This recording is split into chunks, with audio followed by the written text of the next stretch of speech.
Hello students, हम लोगों ने पिछले वीडियो में लिंग के बारे में पढ़ा था। आज हम लोग वचन के बारे में पढ़ेंगे। तो वचन की परिभाषा क्या है? शब्द के जिस रूप से एक या एक से अधिक का बोध होता है उसे हम हिंदी व्याकरण में वचन कहते हैं। दूसरे शब्दों में संज्ञा, सर्वनाम, विशेषण और क्रिया के जिस रूप से संख्या का बोध हो उसे वचन कहते हैं। अर्थात कोई व्यक्ति या वस्तु एक है या एक से अधिक है उसका हमें पता चलता है। जैसे लड़की खेलती है, लड़कियां खेलती हैं, फ्रिज में सब्जियां रखी हैं।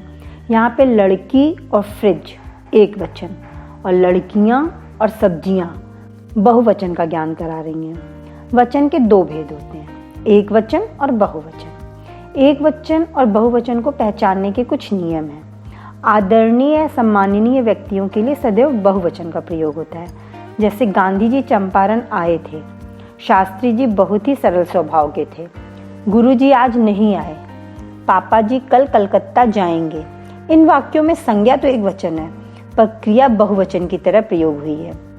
संबंध को दर्शाने वाली कुछ संज्ञाएं एक वचन और बहुवचन में एक समान प्रयोग होती हैं। जैसे नाना, मामी, ताई, ताऊ आदि।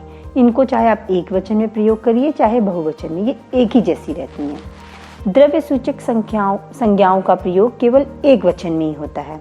जैसे तेल, घी, पानी, दूध, ये द्रव्य सूचक संज्ञाएं हैं और इनका प्रयोग केवल एक वचन में होता है। कुछ शब्द सदैव बहुवचन में प्रयोग किए जाते हैं। जैसे दाम, दर्शन, प्राण, आंसू, लोग, अक्षत, होश आदि। उदाहरण के तौर पे देखिए, इसके दाम ज्यादा हैं, आपके दर्शन सौभाग्य वालों को मिलते हैं, लोग कहते रहते हैं। यानी ये हमेशा बहुवचन की तरह प्रयोग में लाए जाते हैं। पुल्लिंग शब्दों में इकारांत, उकारांत और उकारांत शब्द दोनों वचनों में समान रहते हैं। जैसे एक मुनि, 10 मुनि। इकारांत का मतलब हुआ कि ई की मात्रा से खत्म होने वाले और उकारांत का मतलब हुआ ऊ की मात्रा से खत्म होने वाले शब्द। जैसे एक डाकू या 10 डाकू, ये एक वचन और दोनों वचन दोनों में एक ही जैसा प्रयोग होता है। मैं, हम में परिवर्तित होकर एक वचन की तरह इस्तेमाल होता है। कब? बड़प्पन दिखाने के लिए। जैसे मालिक ने नौकर से कहा कि हम मीटिंग में जा रहे हैं।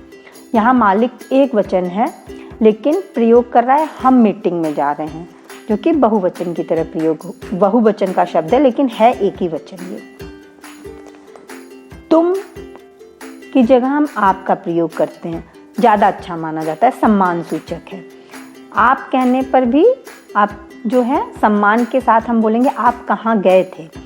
क्रिया जो है यहाँ पर लग रही है बहुवचन की लेकिन है एक ही व्यक्ति के बारे में बात कर रहे हैं, आ। धातुओं के लिए एक वचन का प्रयोग होता है। जैसे कोई भी धातु हम ले लें, सोना, चांदी, उन सब के लिए एक वचन का प्रयोग होता है। उदाहरण के तौर पे सोना बहुत महंगा है। अब सोना कितना भी हो हम सोना को सोना ही बोलेंगे, एक वचन की तरह। कुछ शब्द होते हैं जैसे हर, प्रत्येक और हर एक, इनका प्रयोग एक वचन में होता है। उदाहरण देखिए, हर एक कुआं का पानी मीठा नहीं होता। यहाँ पर हर एक कुआं का पानी मीठा नहीं होता, ये एक वचन की तरह प्रयोग हुआ, हर एक। समूह का प्रयोग एक वचन में और समूहों का प्रयोग बहुवचन में होता है। उदाहरण देखिए, लंगूरों की टोली, यहाँ पे लंगूरों की एक टोली की बात हो रही है, ये एक वचन की तरह प्रयोग होगी। लंगूरों की कई टोलियाँ, ये बहुवचन की तरह प्रयोग हो रही है। कुछ शब्द हैं जैसे गुण, लोग, जन, समूह, वृंद, दल, गण, जाति, इन सबको लगाकर भी बहुवचन शब्द बनाए जाते हैं।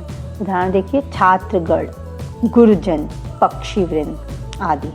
कुछ पुल्लिंग शब्द में ए जोड़कर भी हम बहुवचन बनाते हैं। जैसे जूता का जूते। स्त्रीलिंग शब्दों में ए जोड़कर भी हम बहुवचन बनाते हैं। जैसे कलम एक वचन है, कलमे ये आपका बहुवचन है। इसी प्रकार या का या हो जाता है। जैसे गुड़िया एक वचन है, गुड़िया बहुवचन। स्त्रीलिंग में आ में ए भी लग जाता है, जैसे सेना, सेनाएं। स्त्रीलिंग से में एक वचन से बहुवचन बनाते समय बड़ी ई की मात्रा जो है वो छोटी ई में बदल जाती है, जैसे पत्ती से पत्तियाँ। पत्तियाँ पे एक वचन में बड़ी ई की मात्रा है और पत्तियाँ में यहाँ पे छोटी ई की मात्रा लग गई। Thank you students.